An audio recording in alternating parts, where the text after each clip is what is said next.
Bienvenue dans Capsule, une émission dédiée à la gestion de fortune en Suisse. Aujourd'hui, nous accueillons Valérie Noël, Head of Trading à la Banque Suisse. Bienvenue Madame Noël. Merci de votre accueil. À la Banque Suisse, vous proposez depuis décembre des services de négociation et de conservation de crypto-monnaies. Pouvez-vous nous expliquer d'où vous est venue cette idée et pourquoi ? Oui, alors cette idée nous est venue il y a environ 2 ans, quand la market cap des cryptos valait 3 trillions et que le Bitcoin était près de 60 000 $.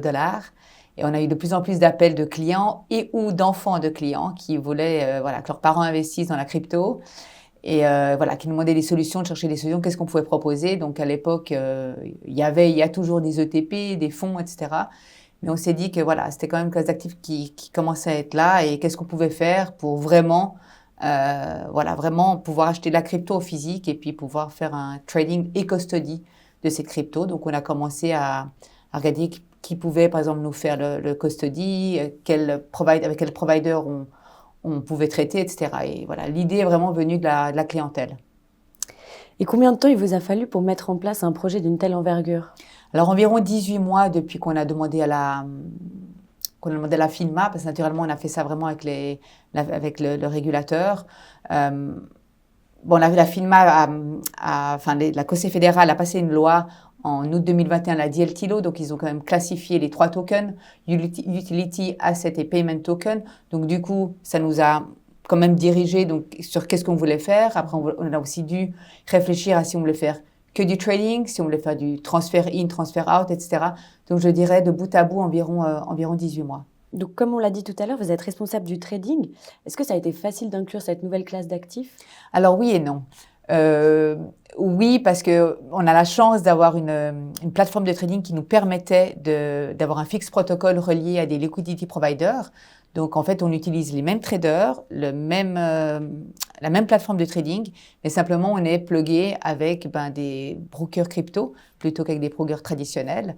Et donc voilà, sur ce point-là, ça a été relativement assez facile. Le challenge qu'on a trouvé, c'est surtout avec les brokers qui, eux, n'étaient peut-être pas forcément habitués à qu'une banque veuille vraiment du fixe protocole et qu'on n'envoie pas les ordres par télégramme, etc. Donc voilà, on dira qu'on a grandi avec eux en même temps qu'eux et qu'on a finalement fait ce bridge entre la finance traditionnelle et la finance décentralisée, si on peut dire ça comme ça. Et pourquoi le choix d'avoir 4 tokens ? Ah oui, alors 4 tokens, c'est vrai qu'on n'a que 4 tokens, mais comme je vous disais avant, il y avait cette loi DLTILO avec cette classification de tokens de la FINMA. Donc on a décidé de commencer avec du payment token. Ça nous a quand même restreint beaucoup la liste des tokens qu'on pouvait traiter.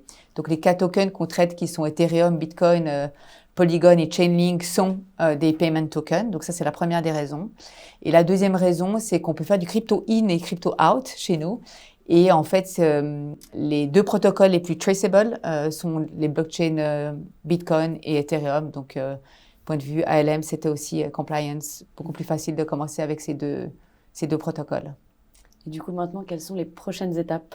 Alors, les prochaines étapes, on a déjà des demandes pour des protocoles additionnels.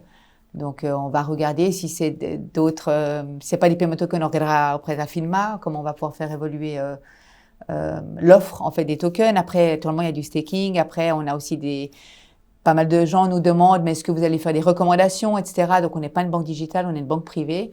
Donc, pour ça, il faut des analystes, il faut ce genre de choses et on n'est pas équipé pour l'instant. Donc, on va aller step by step. Et voilà.